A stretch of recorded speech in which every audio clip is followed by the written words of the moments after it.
I don't know, you might be sent to Ministry of Justice again, now at national level. You had that responsibility. I don't know whatever happened, whether it is now, judicial system, what you think was wrong, particularly with criminal justice, administration in this country. But because you were involved in it, that same period, I mean, you were in the state. And I also know a very prominent politician, distinguished, you can put the question. Yes, was killed. So what do you think actually militated against, finding out what happened to these distinguished Nigerians that were killed? That's number one. Number two, you have said here with a lot of relish, your followership and membership of the Unity Party of Nigeria, particularly on the personality of Chief Obafemi Awolowo, a distinguished Nigerian too. I have seen too that after that time you were very loud your membership of the party and involvement in that government. Of course, Bola Igetu was the head of that government in the States. I have found too that you became again very prominent when the CPC came on board. So your followership too is built around the person of General Muhammadu Buhari. I want to ask, after the period, you are still saying in very many years, if after 4 years, what you are thinking that the APC under the leadership of Buhari is going to give to Nigerians, I don't know whether there is free education, I don't know whether there is free health, I don't know what is actually in the manifesto of the APC. If in the next 4 years, what do you expect to see that General Buhari would do for Nigerians, just like the UPN under the leadership of Awolowo did for Nigerians? So, as a member of the Federal Executive Council, what are you going to press that will mean enduring legacy and benefit to Nigerians? Thank you very much. Thank you, Mr. President. But, you can take those questions.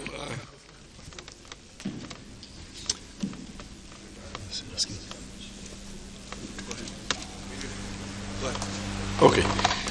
Distinguished senators, the first question from distinguished Senator Emmanuel Boacha is about Reverend Moon and all of that. Reverend Moon is not a Muslim, and his standards and worldview about religion are not Islamic. I am a Muslim. My worldview, my aspirations, my goals are in conformity with what Islam teaches. And what does it teach? It teaches freedom of religion. So I will never subscribe. In fact, in the Quran, if I may be permitted to quote, God said, if he wanted all peoples of the world to belong to one religion, he would have created all of them in that same religion. But he decided in his wisdom that people should practice different religions as they wish. So I don't believe in forcing anybody. And we all know also that Islam means a religion of peace. Peace means no intervention, no force, no violence, no compulsion. There's no compulsion in religion. I will come to Boku Haram.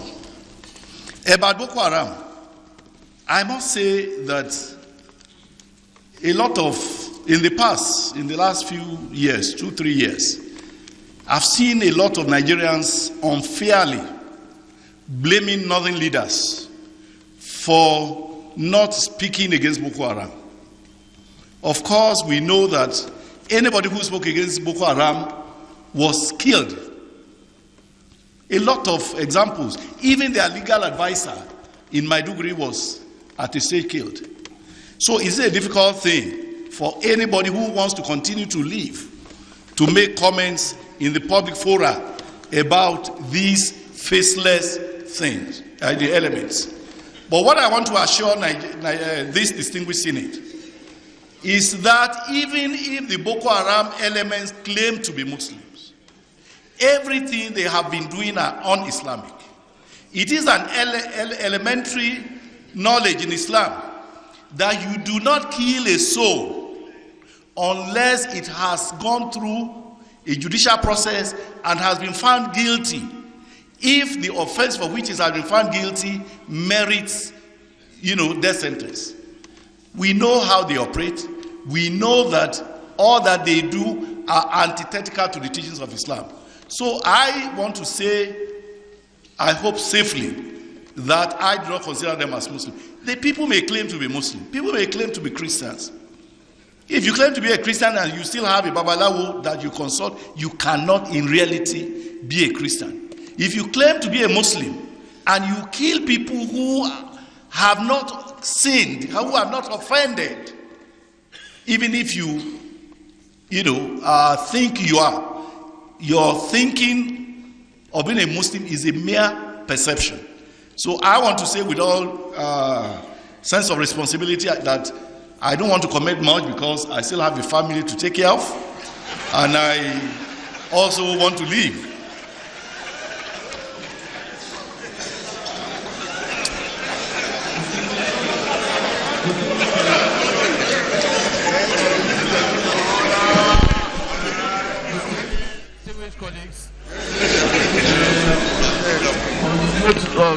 We the nominee are just expressed. Is it the wish of the Senate that the nominee, if the nominee can take his leave now, but the nominee, take your leave.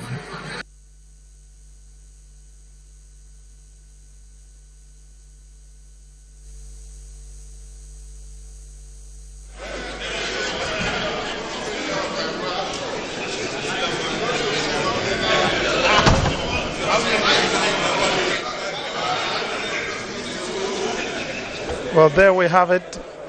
The first nominee for the day, Barrister Adebayo Shittu, bowing before the Senate, about to take his leave after going through the confirmation hearing before the Senate. And he spent over an hour here fielding questions from the lawmakers who took him on religion, took him on some of his publications and other areas of interest. The next nominee that will be coming in now is Omoleye Daramola, and he will be coming to have his own turn before the lawmakers. Well, we remember very recently the spokesman for the Senate chairman on media did say that this screening has been earmarked for only 3 nominees so that it can be thorough and the nominees can be given time to speak, to really take questions from the lawmakers, and we'll still listen to comments from people to know whether or not they feel this has been a very thorough one, whether they feel this nominee was taken through a very strenuous process of questioning. But, well, there you have it. 1 hour, over 1 hour has been spent there, and we're waiting for the next nominee to come in and face the Senate. Linda, how did you see that that process? I think it was a very long and exhaustive screening, ministerial screening. And then we saw Senator Abaribe. I think he has now turned into be one of those lawmakers that asked this sort of very punchy and very radical, controversial questions. Remember, it was Senator Abaribe that had asked Governor Fashola about the website, the money spent on that website, and we saw him again bringing up the issue of a white paper gazetted against this nominee, and he had the opportunity to explain himself and say he was not indicted. And I do hope that maybe the Senate going further might want to look into his claims. This is something I expect that maybe the Senate will do. Do you think it's what his claims? When you say his claims, what do you mean? Or his explanation that he was not indicted by any panel of inquiry,